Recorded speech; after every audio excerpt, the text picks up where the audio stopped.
Occupy is heading down to the Republican National Convention next week. They're busy supporting now Julian Assange.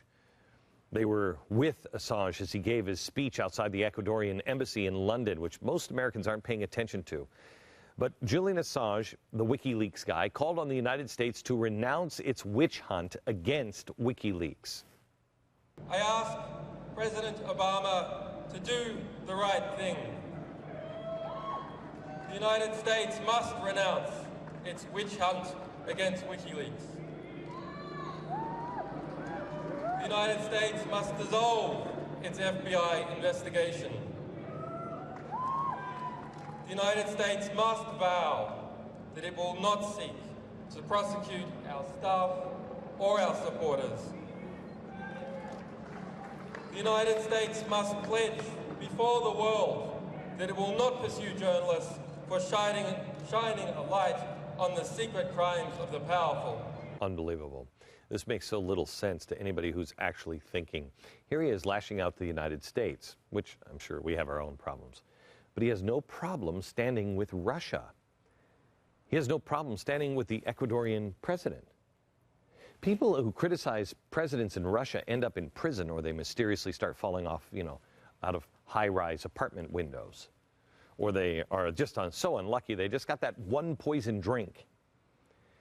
Russia also just sent a pop band, Pussy Riot, to prison for 2 years because of their impromptu performance of a song critical of Putin. It was deemed to be motivated by religious hatred.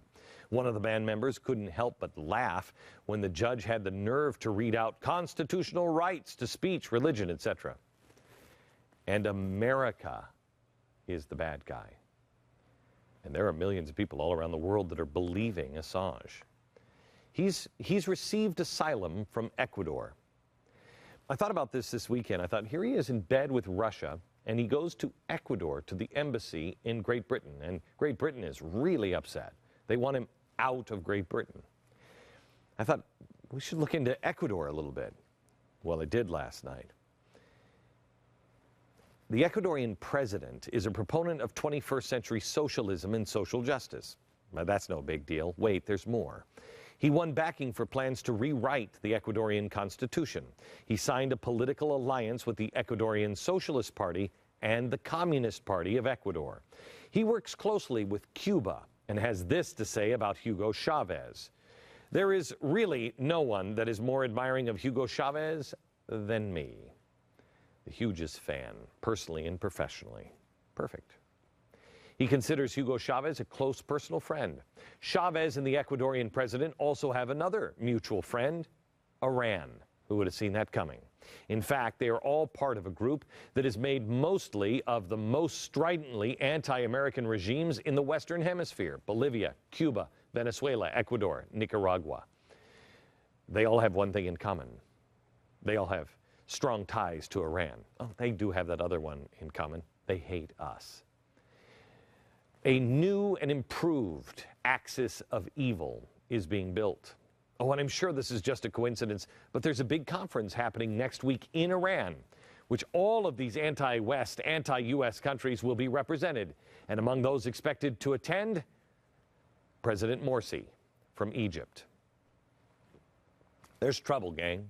There's trouble. Feels like a trap is being set. We haven't even gotten to the news of the drought that's plaguing the world's food supply, or the poll numbers that show America, are by large margins, are worse off than they were even 4 years ago. I thought the recession was over. We haven't even talked about the train wreck that is America's economy. Grab your blue blankie and keep your head low. I know there is no reason.